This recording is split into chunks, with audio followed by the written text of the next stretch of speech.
ഞാൻ ഈ അഭംഗിയിലാണ് തുടരാൻ ഉദ്ദേശിക്കുന്നത്. നിങ്ങളൊന്ന് ആലോചിച്ച് നോക്കൂ. ഈ തിരഞ്ഞെടുപ്പ് വിധി മറ്റൊന്നായിരുന്നു എന്ന് കരുതുക. പിണറായി വിജയനാണ് രത്തൻ യു ഖേൽക്കറെ സെക്രട്ടറിയായി തീരുമാനിക്കുന്നത് എന്ന് കരുതുക. ആരിഫ് മുഹമ്മദ് ഖാൻ്റെ ഉപദേശ ചുമതലയുണ്ടായിരുന്ന അഭിഭാഷകനായ ജാജു ബാബുവിനെ മുഖ്യമന്ത്രി പിണറായി വിജയൻ AG ആയിട്ട് നിയമിക്കുന്നുവെന്ന് കരുതുക. നമ്മൾ ഇതിനെ അഭംഗി എന്നായിരിക്കുമോ വിശേഷിപ്പിക്കുക? ഒരു ഔചിത്യക്കുറവ് എന്നായിരിക്കുമോ വിശേഷിപ്പിക്കുക? എന്തിനാണ് മുഖ്യമന്ത്രിയുടെ നേരിട്ടും ഒരു ബന്ധവുമില്ലാത്ത മുഖ്യമന്ത്രി ആഭ്യന്തര വകുപ്പ് ഭരിക്കുമ്പോൾ ആ ആഭ്യന്തര വകുപ്പിലെ ADGP ആയ MR അജിത് കുമാർ ദത്താത്രേയ ഹൊസബളയെ കാണാൻ പോയത് മുഖ്യമന്ത്രി പിണറായി വിജയന് വേണ്ടിയാണെന്ന വലിയ നരേറ്റീവ് ഉണ്ടാക്കിയ ആൾക്കാരാണ്. അവിടെയാണ് നേരിട്ടുള്ള ഈ നിയമനത്തിലുണ്ടാകുന്ന സംശയങ്ങൾ ചർച്ചയാകുമ്പോൾ നമ്മളതിനെ അഭംഗി എന്ന് ലഘൂകരിക്കുന്നത്. ഞാൻ അതിനോട് യോജിക്കുന്നില്ല. അത് അഭംഗിയല്ല, അത് ഔചിത്യക്കുറവുണ്ടതിന് പിന്നിൽ. പിന്നെ മാത്രമല്ല, നമ്മൾ ഒട്ടേറെ സംശയങ്ങൾ ഒരുമിച്ച് വെച്ചാൽ വലിയൊരു സംശയത്തിൻ്റെ പുകമറ ഇപ്പോൾ തന്നെ സൃഷ്ടിക്കപ്പെട്ടിട്ടുണ്ട് എന്നുള്ളതാണ്. എന്നാൽ ഓരോന്നോരോന്നെടുത്ത് നോക്കൂ. ഓരോന്നോരോന്നെടുത്ത് നോക്കിക്കഴിഞ്ഞാൽ അതിൽ മറുഭാഗത്ത് വാദിക്കാനൊരു ഭാഗം അവിടെയുണ്ട്. ഇപ്പോൾ രത്തൻ യു ഖേൽക്കറെ കുറിച്ച് വ്യക്തിപരമായി എന്നോട് ചോദിച്ചാൽ അദ്ദേഹം ഒരു കഴിവുള്ള ഒരു സിവിൽ സർവൻറ്റ് തന്നെയാണെന്നാണ് എൻ്റെ അഭിപ്രായം. അദ്ദേഹം ആ ട്രാക്ക് റെക്കോർഡുള്ള ഉദ്യോഗസ്ഥനാണ്. കേരള കേഡറിലുള്ള ഉദ്യോഗസ്ഥനാണ്. അദ്ദേഹം IT സെക്രട്ടറി ആയിരുന്ന സമയത്താവട്ടെ, അതേപോലെ ടൂറിസം വകുപ്പിൻ്റെ ചുമതല ഉണ്ടായിരുന്നപ്പോഴുമൊക്കെ കയ്യിൽ കൊടുത്ത വകുപ്പിനെ വളരെ കൃത്യമായിട്ട് അദ്ദേഹം കൈകാര്യം ചെയ്തിട്ടുണ്ട്. അതുകൊണ്ട് ഒരു എഫിഷ്യൻ്റായ അഡ്മിനിസ്ട്രേറ്ററാണ് രത്തൻ യു ഖേൽക്കർ എന്ന കാര്യത്തിൽ എനിക്ക് വ്യക്തിപരമായ ഒരു സംശയവുമില്ല. അതേപോലെ തന്നെയാണ് ജാജു ബാബുവിൻ്റെ കാര്യത്തിലും സീനിയർ അഭിഭാഷകനാണ്. എന്നാൽ ഈ നിയമനങ്ങൾ വളരെ തിടുക്കപ്പെട്ട് നടത്തുന്ന സമയത്ത് അതുണ്ടാക്കുന്ന രാഷ്ട്രീയമായ വിവാദങ്ങൾക്ക് കൂടി മറുപടി പറയാൻ അത് നടത്തുന്നവർ ഉത്തരവാദികളാണ് എന്നതാണ് എൻ്റെ പക്ഷം. കാരണം എന്താ? മറുപക്ഷത്ത് നിങ്ങൾ ആക്ഷേപിച്ചിരിക്കുന്നത് പിണറായി വിജയനെ എങ്ങനെയാണ് സംഖ്യപട്ടം ചാർത്തിക്കൊടുത്തത്? വെള്ളാപ്പള്ളിയുടെ പേരിൽ, ഈ ദത്താത്രേയ ഹൊസബളയെ കാണാൻ പോയതിൻ്റെ പേരിൽ അജിത് കുമാറിൻ്റെ ചുമലിൽ ചാരിയാണ് പിണറായി വിജയനെ അടിക്കാൻ പോയത്. നോക്കൂ, അവിടെയാണ് നേരിട്ടുള്ള ഈ നിയമനങ്ങൾ ഇപ്പോൾ കോൺഗ്രസിൻ്റെ നേതൃത്വത്തിന് തന്നെ വിശദീകരിക്കാൻ പറ്റാത്ത വിധം കുഴപ്പത്തിലാക്കിയിരിക്കുന്നത്. 4-5 കാര്യങ്ങൾ പ്രധാനമായിട്ടും പറയാം. അപ്പോൾ ഒറ്റയ്ക്കൊറ്റയ്ക്ക് എടുക്കുമ്പോഴല്ല, ഇതൊരുപാട് ചോദ്യങ്ങൾ ഒരുമിച്ച് നിൽക്കുന്ന ഒരു പസിൽ കോളത്തിൽ ഇത് കൃത്യമായി വന്ന് വീഴുന്നു എന്നുള്ളതാണ്. ഇതെവിടെയാണ് തുടങ്ങുന്നത്? യഥാർത്ഥത്തിൽ മെയ് 1-ാം തീയതി മുഖ്യമന്ത്രിയാകുന്നതിനും തെരഞ്ഞെടുപ്പിൻ്റെ റിസൾട്ട് വരുന്നതിന് മുമ്പ് സഫ്രോൺ സ്റ്റോക്സ് എന്ന് പറയുന്ന ഒരു ചാർട്ടേഡ് ഫ്ലൈറ്റിൽ ഈ VD സതീശൻ മംഗളൂരുവിലേക്ക് പോകുന്നു. അവിടെ വെച്ച് NDAയുടെ ഘടകകക്ഷിയായ JDSൻ്റെ നേതാവ് കോൺഗ്രസിൽ നിന്ന് JDSലേക്ക് എത്തിയ മൊഹിയുദ്ദീനെ കാണുന്നു. അവിടെയുള്ള JDSൻ്റെ തന്നെ BJP സഹായത്തോടു കൂടി MLC ആയ BM ഫറൂഖിനെ കാണുന്നു. എന്തിനാണ് NDAയുടെ ഘടകകക്ഷി നേതാക്കളെ തിരഞ്ഞെടുപ്പിൻ്റെ റിസൾട്ട് വരുന്നതിന് 3 ദിവസം മുമ്പ് ചാർട്ടേഡ് ഫ്ലൈറ്റിൽ മംഗളൂരുവിൽ പോയി കണ്ടത്? അന്ന് എന്തിനാണ് അദാനിയുടെ ഗ്രൂപ്പ് കോർഡിനേറ്റർ ആയിരുന്ന ഒരു ഉദ്യോഗസ്ഥനെ നേരിട്ട് ഈ VD സതീശൻ കാണുന്നത്? തൃപ്തികരമായ ഒരു വിശദീകരണം ഇതുവരെയും വന്നിട്ടില്ല കേട്ടോ. ഈ നിമിഷം പോലും അതിനുള്ളൊരു തൃപ്തികരമായ വിശദീകരണം മുഖ്യമന്ത്രിയുടെ വാക്കിൽ നിന്ന് നമ്മൾ കേട്ടിട്ടില്ല. അപ്പോൾ അവിടെ മുതൽ തുടങ്ങുകയാണ് NDAയുടെ ഘടകകക്ഷിയായ JDSൻ്റെ നേതാവിനെ. നോക്കൂ, ഇതെല്ലാം നിങ്ങൾ എങ്ങനെയാണ് വിശദീകരിക്കേണ്ടത്? മുഖ്യമന്ത്രി പിണറായി വിജയനാണ് മെയ് 1-ാം തീയതി അദാനിയുടെ ഈ കോർഡിനേറ്ററെ കണ്ടിരുന്നതെങ്കിൽ നിങ്ങൾ എങ്ങനെയാണ് വ്യാഖ്യാനിക്കുക? എങ്ങനെയാണ് NDAയുടെ ഘടകകക്ഷിയായ JDSനെ നിങ്ങൾ നിങ്ങൾ വ്യാഖ്യാനിക്കുക? അങ്ങനെയാണ് താരതമ്യം ചെയ്യേണ്ടത്. അങ്ങനെ താരതമ്യം ചെയ്യുമ്പോൾ സംശയത്തിൻ്റെ നിഴലിൽ നിർത്തുന്ന ആദ്യത്തെ സംഭവമായിട്ടത് മാറി. തൃപ്തികരമായ വിശദീകരണം ഈ നിമിഷവും വന്നിട്ടില്ല കേട്ടോ.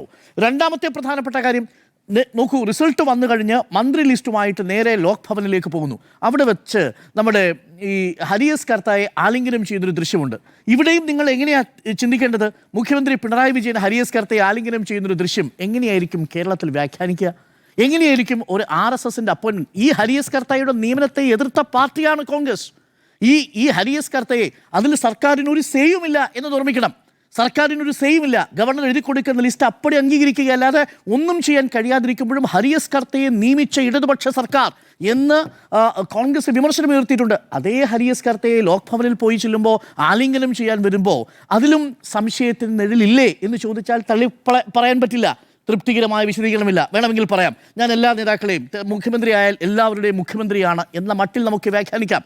ഇത് സത്യപ്രതിജ്ഞ ചെയ്യുന്നതിന് മുൻപ്, അതുവരെ MLA സത്യപ്രതിജ്ഞ ചെയ്ത എല്ലാ ഘട്ടത്തിലും, പറവൂരിൽ നിന്ന് തെരഞ്ഞെടുക്കപ്പെട്ട എല്ലാ ഘട്ടങ്ങളിലും VD സതീശൻ എന്ന് സത്യപ്രതിജ്ഞ ചെയ്ത VD സതീശൻ മുഖ്യമന്ത്രിയുടെ സത്യപ്രതിജ്ഞാ വേളയിൽ വടശ്ശേരി ദാമോദരൻ മേനൻ സതീശൻ എന്ന് ജാതിവാൽ കൂട്ടിച്ചേർത്ത് സത്യപ്രതിജ്ഞ ചെയ്യുന്നത് കേരളം കേട്ടു. അതിന് എന്താ നൽകിയിരിക്കുന്ന വിശദീകരണം? ഒഴുക്കൻ മറ്റുള്ള വിശദീകരണം. എൻ്റെ അച്ഛനെ ഓർമ്മിച്ചു, എൻ്റെ അമ്മയെ കൂടി ഓർമ്മിക്കണമെന്ന് എനിക്കുണ്ടായിരുന്നു എന്ന വൈകാരികമായ മറുപടി. പക്ഷെ നോക്കൂ, അത് കൃത്യമായ സോഷ്യൽ ബാലൻസിങ്ങിനുള്ള ബുദ്ധിപൂർവമായ നീക്കമായിരുന്നു എന്നുള്ളത് അത് അരിയാഹാരം കഴിക്കുന്ന എല്ലാവർക്കും ബോധ്യമാവുന്ന ഒന്നാണ്. തൻ്റെ അസ്തിത്വം എന്താണെന്ന് സ്ഥാപിച്ചെടുക്കാൻ വേണ്ടിയാണ്. ഒരാൾ എപ്പോഴെങ്കിലും താൻ നിർബന്ധിക്കപ്പെടാത്ത പക്ഷം ഒരു ജാതിവാൽ പറയുന്നു എന്നുണ്ടെങ്കിൽ അത് പറയാൻ വേണ്ടി തന്നെയാണ് ആ ജാതിവാൽ ഉപയോഗിക്കുന്നത് എന്നുള്ളതാണ്. അതുവരെ ഭംഗിയായി വി ഡി സതീശൻ എന്ന് ഉപയോഗിച്ചുകൊണ്ടിരുന്നയാൾ പെട്ടെന്നൊരു ദിവസം വടശ്ശേരി ദാമോദരമേനൻ സതീശൻ എന്നുപയോഗിക്കുന്നു. നോക്കൂ, നാളിതുവരെ അദ്ദേഹം സത്യപ്രതിജ്ഞ ചെയ്തതും അദ്ദേഹത്തിൻ്റെ പത്രങ്ങൾ, അദ്ദേഹം രേഖാമൂലം കൊടുത്തിരിക്കുന്ന എല്ലാ രേഖകളിലുള്ളതും വി ഡി സതീശൻ എന്ന് തന്നെയാണ്. ഇവിടെയാണ് മൂന്നാമത്തെ പ്രധാനപ്പെട്ട സംശയം ഉണ്ടാവുന്നത്. എന്തുകൊണ്ടാണ്? അതൊരു സോഷ്യൽ ബാലൻസിങ്ങിന് വേണ്ടിയുള്ള ടാക്ടിക്സ് ആണോ എന്ന പ്രധാനപ്പെട്ട ചോദ്യമുണ്ടാവുന്നത്. ഇനി നാലാമത്തെ കാര്യം നോക്കൂ, വന്ദേമാതരവുമായി ബന്ധപ്പെട്ടുകൊണ്ട് വലിയ വിമർശനം തമിഴ്നാട് മുഖ്യമന്ത്രിയുടെ സത്യപ്രതിജ്ഞാ വേളയിൽ ഉണ്ടായതല്ലേ? അതിൻ്റെ 3 ദിവസം കഴിഞ്ഞിട്ടാണല്ലോ ഇവിടെ സത്യപ്രതിജ്ഞ നടക്കുന്നത്. എല്ലാവർക്കും അറിയാം അവിടെ അങ്ങനെ ഒരു സംഭവം നടന്നു.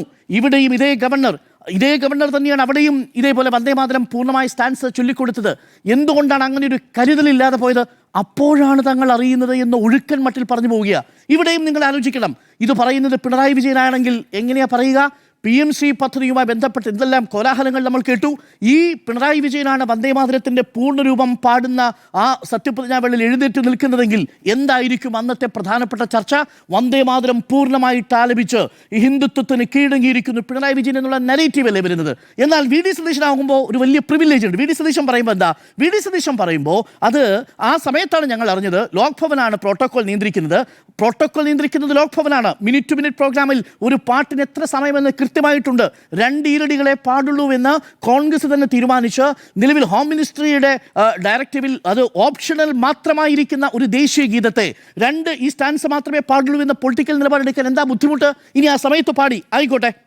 അതിനുശേഷം ഒരു വിയോജിപ്പ് കുറിപ്പ് ഈ പറയുന്ന മുഖ്യമന്ത്രിയുടെ ഓഫീസിൽ നിന്ന്, ഈ മന്ത്രിസഭയിൽ നിന്ന് ഈ ഗവർണർക്ക് പോയോ? എന്തുകൊണ്ട്? ഈ ദേശീയ ഗീതം പാടിയതിനോട് ഞങ്ങൾ ശക്തമായി വിയോജിക്കുന്നു. അതൊരു പൊളിറ്റിക്കൽ സ്റ്റാൻഡാ. ആ പൊളിറ്റിക്കൽ സ്റ്റാൻഡ് ഇതുവരെയും ഈ നിമിഷം വരെയും ഗവർണറോട്, ലോക് ഭവനോട് ഈ സർക്കാരിൻ്റെ അതൃപ്തി അറിയിച്ചിട്ടില്ല. എന്തേ അതൃപ്തി അറിയിക്കാത്തത്? ഇത് പിണറായി സർക്കാരായിരുന്നെങ്കിൽ എങ്ങനെയായിരുന്നു വിമർശനം വരിക? പോയിന്റ് നമ്പർ 5 അവിടെ കൊണ്ടും അവസാനിക്കുന്നില്ല. അവിടെയാണ് ഈ ആരിഫ് മുഹമ്മദ് ഖാൻ്റെ ലീഗൽ കൗൺസിലായിരുന്ന ഈ ജാജു ബാബുവിനെ AG ആയിട്ട് നിയമിക്കൽ വരുന്നു. ശരിയാണ്, 2022 ശേഷം അദ്ദേഹം ആ പദവിയിൽ നിന്ന് റിസൈൻ ചെയ്തിട്ടുണ്ട്. എന്തിനാ റിസൈൻ ചെയ്തത്? സർവകലാശാലകളിലെ VC നിയമനവുമായി ബന്ധപ്പെട്ട വിഷയത്തിലുള്ള തർക്കം കാരണമാണ് റിസൈൻ ചെയ്തത്. അതുവരെയും കേരളത്തിനെതിരെ പോരാടിക്കൊണ്ടിരുന്ന ഗവർണറുടെ ലീഗൽ അഡ്വൈസറായിരുന്ന ഒരാളെ ഈ സർക്കാരിൻ്റെ AG ആയിട്ട് നിയമിക്കുന്നു. ഇത് മുഖ്യമന്ത്രി പിണറായി വിജയനാണ് ചെയ്തിരുന്നതെങ്കിൽ എങ്ങനെ ആദ്യത്തെ നരേറ്റീവ് വിദഗ്ധനാണ്. ആയിക്കോട്ടെ, അദ്ദേഹം ഈ പറയുന്ന ആരിഫ് മുഹമ്മദ് ഖാനോടുള്ള എതിരഭിപ്രായത്തിലാണ് രാജിവെക്കുന്നത്. ഈ വിഷയത്തിൽ മാത്രമാണ് അതിനകത്ത് വിജയലക്ഷ്മിയും ജാജു 2022 രാജു ബാബുവും വിയോജിക്കുന്നത്. അങ്ങനെയാണ് സ്ഥാനം രാജിവെക്കുന്നത്. പക്ഷെ അതുവരെയും ഈ സർക്കാരിനോട് പോരാടുകയായിരുന്നില്ലേ? ഈ ഫെഡറൽ തത്വങ്ങളെ ബലികഴിപ്പിച്ച് ഗവർണർ സ്ഥാനത്തെ കേന്ദ്രം ഉപയോഗിക്കുന്നു എന്ന് കോൺഗ്രസ് തന്നെ വിമർശിക്കുന്ന ഘട്ടത്തിലല്ലേ ഗവർണറുടെ സ്റ്റാൻഡിംഗ് കൗൺസിൽ ആവുക എന്നുള്ള ഒരു സ്ഥാനമാണ്. അദ്ദേഹത്തെ മാത്രമേ കിട്ടിയുള്ളൂ എന്നൊരു ചോദ്യം വരില്ലേ? ഏത് ഗവർണറായാലും ഗവർണർ കേന്ദ്ര സർക്കാരിന്റെ നിലപാടുകളുമായി വരുന്ന ഗവർണറാണ്. പക്ഷേ ആ പോസ്റ്റിൽ നിൽക്കുന്നു, ഒരു എതിരഭിപ്രായത്തെ തുടർന്ന് രാജിവെച്ച ഒരാളാവുമ്പോൾ അദ്ദേഹം വിദഗ്ധനാണ് എന്നുള്ള കാര്യത്തിൽ എനിക്ക് താല്പര്യം, അഭിപ്രായ വ്യത്യാസമുണ്ട്. ഭരണഘടനാ വിദ്യാഭ്യാസ രംഗങ്ങളിൽ അദ്ദേഹം കൊച്ചി മെട്രോയുടെയും കൊച്ചി സ്മാർട്ട് സിറ്റിയുടെയും അഭിഭാഷകനായിരുന്നു. കൊച്ചി മെട്രോയുടെ കൊച്ചി സ്മാർട്ട് സിറ്റിയുടെ അഭിഭാഷകനായിരുന്നു. അത് പറയുമ്പോഴോ എങ്ങനെയാ നിങ്ങൾ ഈ വ്യാഖ്യാനിക്കുന്നത്? ഇത് പിണറായി വിജയനാണ് നിയമനം നടത്തിയിരുന്നത്, എങ്ങനെ വ്യാഖ്യാനിക്കുക? പിണറായി വിജയൻ ജയിച്ചിട്ടില്ലല്ലോ. ഒന്നാമത്തെ കാര്യം, നിങ്ങൾ ഈ വിഷയം ചർച്ച ചെയ്യുമ്പോൾ ഇന്ന് MR അജിത് കുമാർ ഈ രക്ഷാപ്രവർത്തനത്തിൽ കാണിച്ച കള്ളത്തരത്തിന്റെ വിവരങ്ങൾ പുറത്തു വന്ന ദിവസം കൂടിയാണ്.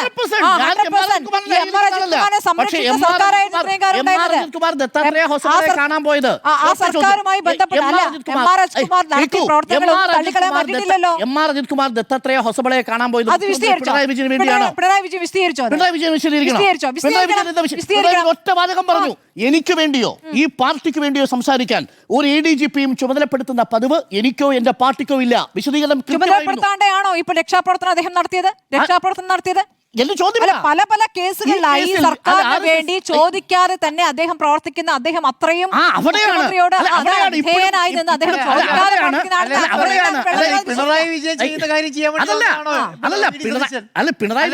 പിണറായി വിജയൻ കാണാൻ പോയി എന്നുള്ളതല്ല, പിണറായി വിജയൻ അങ്ങനെ ചുമതലപ്പെടുത്തി എന്നുള്ളത് തെളിവിന്റെ ഒരു കണിക.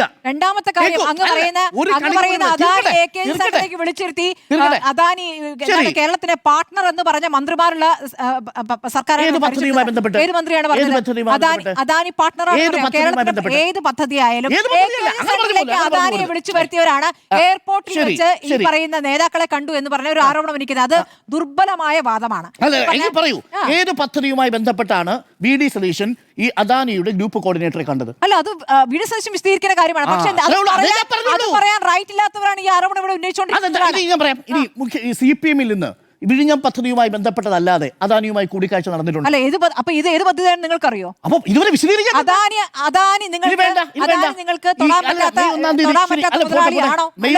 മെയ് 1-ാം തീയതി ഈ അദാനിയുടെ ഗ്രൂപ്പ് കോർഡിനേറ്റർ കാണുമ്പോൾ വി ഡി സതീശൻ മുഖ്യമന്ത്രിയാണോ? അല്ല, എന്തിനാ കണ്ടെന്ന് അദ്ദേഹം വിശദീകരിക്കട്ടെ.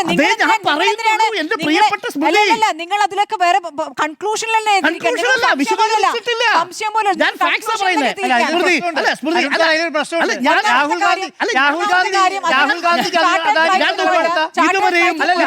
അദ്ദേഹം ക്ഷേത്ര ദർശനത്തിന് പോയതാണ്. അദ്ദേഹം ആ സമയത്ത് നമ്മൾ കണ്ടാണല്ലോ ദൃശ്യം.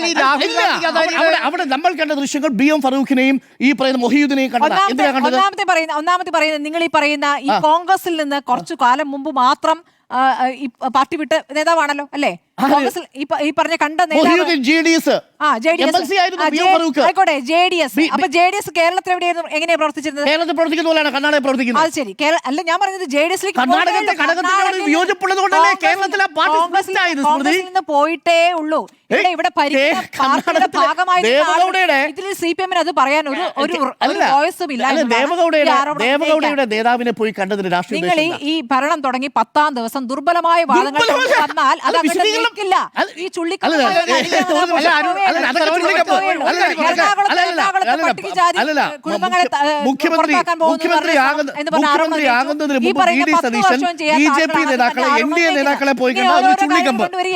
മുഖ്യമന്ത്രിയാകുന്നതിന് മുമ്പ് വി ഡി സതീശൻ ഒരു ചാർട്ടേഡ് ഫ്ലൈറ്റിൽ പോയി മംഗലാപുരത്ത് ഒരു JDS എന്ന് പറയുന്ന NDA ഘടകകക്ഷി നേതാവിനെ കണ്ട ചുള്ളിക്കമ്പ്. ആ ആരോപണം ചുള്ളിക്കമ്പ്. അതേസമയം മുഖ്യമന്ത്രിയായ ആഭ്യന്തരമന്ത്രിയായ പിണറായി വിജയൻ അറിയാതെ ആ വിഷയത്തിൽ പിന്നീട് അന്വേഷണം പ്രഖ്യാപിച്ച വിഷയത്തിൽ ADGP സ്വന്തം ആവശ്യത്തിന് RSS നേതാവിനെ പോയി കണ്ട വലിയ ശക്തിയുള്ള വാദം ഉന്നയിക്കുന്നവർ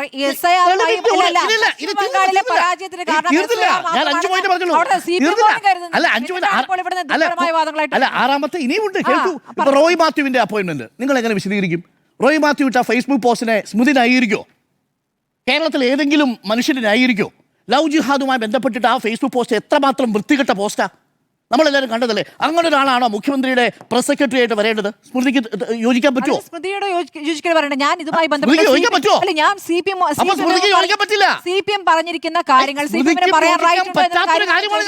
എല്ലാ നിയമനങ്ങളുമായി അങ്ങേക്ക് വിമർശനം ഉന്നയിക്കാം. നമ്മൾ രണ്ടുപേരും ഒരേ അഭിപ്രായമാണ്. അങ്ങ് ഉന്നയിക്കുന്ന വിമർശനം എന്റെ തലയിലേക്ക് ഇടണ്ടെന്ന് എനിക്ക് പറയാനുള്ള അഭിപ്രായം ഞാൻ പറഞ്ഞു. എന്റെ വായിൽ നിന്ന് കേൾക്കാൻ വേണ്ടി അങ്ങ് നിർബന്ധിച്ചില്ല. എനിക്ക് എനിക്ക് ആ അഭിപ്രായം പറയാൻ താല്പര്യമില്ല. ഞാനത് പറയേണ്ട കാര്യമില്ല.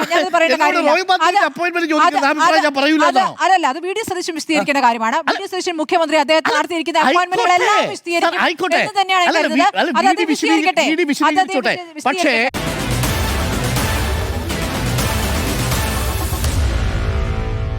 Meet the editors.